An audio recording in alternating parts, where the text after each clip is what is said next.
guys, it's Tori, and today I'm going to be talking about my favorite book tropes. Disclaimer beforehand, my roommates are watching a movie, so sorry if you can hear anything. It seems quiet enough that you shouldn't be able to, but if you do, that's it. And it's Hunger Games, if you're curious. Anyway, so I haven't done a video about tropes that I really enjoy, so I felt like it was time I got around to it. It was actually kind of hard. I feel like I have more buzzwords rather than tropes I love, if that makes sense. Like, there's certain things I like to see in books that aren't necessarily tropes. They're just like, for example, if I hear a book is set in France, like I'm just that much more interested, things like that. But I did my best. I have 9 on here. Some of these I kind of would consider probably more like buzzwords than tropes, but I'm still just counting them. So let's just get into it. So the first 2 I'm going to mention are actually kind of ones that I don't love all the time, but I love them when they're done in a specific way. So the first one of those is love shapes. So love triangles and so forth. I don't love a lot of like YA love triangles because I feel like they're all about just like, I love them both and I don't know who to pick, and I feel like that's a little ridiculous, especially when there's all this other stuff going on that you're like, why are you thinking about this right now when there's so much else going on right now? But I love shapes when it has to do with self-discovery, where, for example, a lot of Victorian books that have love shapes in them, such as those by Thomas Hardy, it's not so much about loving them both or all of them but not knowing who to pick. It's more about, what do I want out of life?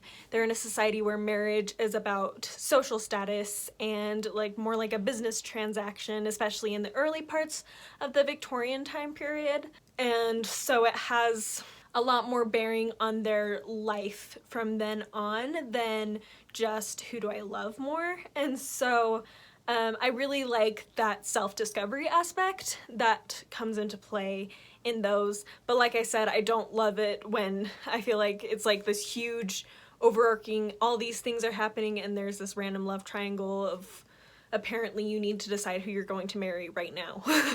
So anyway, don't love that, but again, like it when it has to do with self-discovery. My second trope that I only like in certain cases is the resurrection trope. So I feel like I really enjoy it when the resurrection trope is used to propel the plot forward in a really effective way, or to push a message that the story is trying to teach, or a theme that the story has. The resurrection trope is used to further that theme, if that makes sense.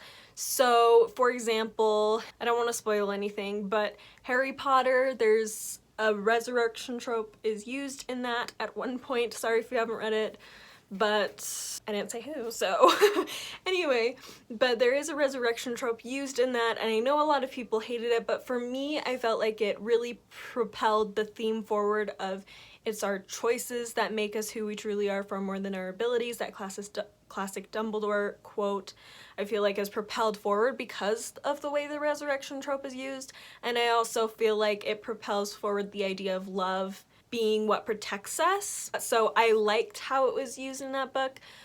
Other times I feel like the authors are just trying to torture their readers and then be like, oh, just kidding, and like are too afraid to actually kill them off, or they just want to throw their readers for a loop just cause they can, and it's just not as effective that way. So I don't love that, but in certain, if they use it in a very effective way, I like it. Next, living locations. So a lot of the time recently there's been a lot of like the living forest trope, but there's also like mists that are like alive and people go in and never come out, that kind of thing, or sometimes they're buildings that are alive. Anything like that I just love, because I love it when history plays a role in the current plot that's going on in the story, and a lot of the time when there's some sort of living location like that, it ends up pulling in history, like events that had happened hundreds of years before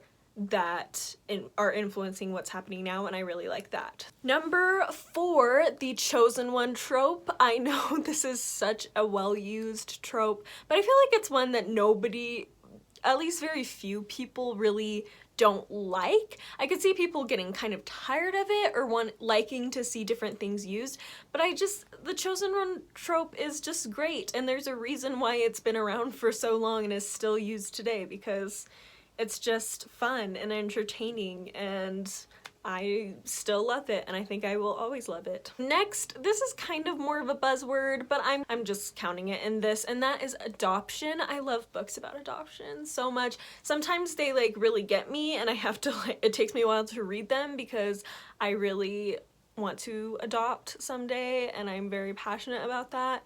And so I really like when that's talked about in books. It is really hard sometimes to read about some of the things that these poor like orphans or fostered children go through, but it's also very eye-opening, and again, I really want to adopt one day, so I like learning more about the emotions that are involved in that. Next is a couple of romance tropes that I really like. So I already mentioned love triangles, but also forced marriage turned to love. So often this is enemies to lovers, not always though, but just when people are forced to get married and they end up just choosing to fall in love. I love that because I often struggle with the idea of star-crossed lovers, love at first sight, that idea of a soulmate, because to me on the surface it is very romantic, but I personally find it more romantic to have the idea that they choose to love each other, that of all the people in the world, they chose each other.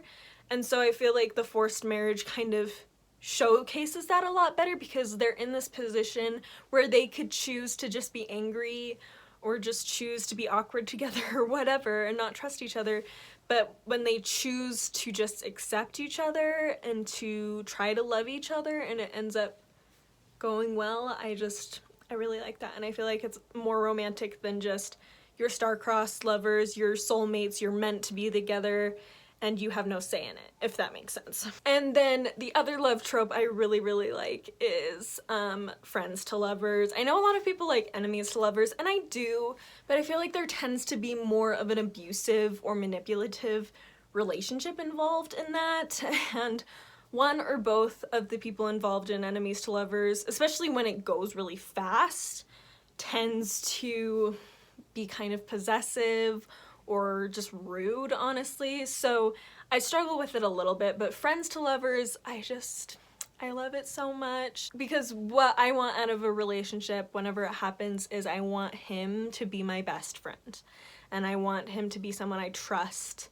completely and not just have it be about the physical stuff. And so I love that friends to lovers, because I feel like you see that very strongly in friends to lovers, whereas enemies to lovers, I feel like, especially when it, like I said, when it happens really fast, it ends up being much more about the physical aspects, and then you're like, oh, and they're actually nice, and I thought they were mean, so that worked out nicely.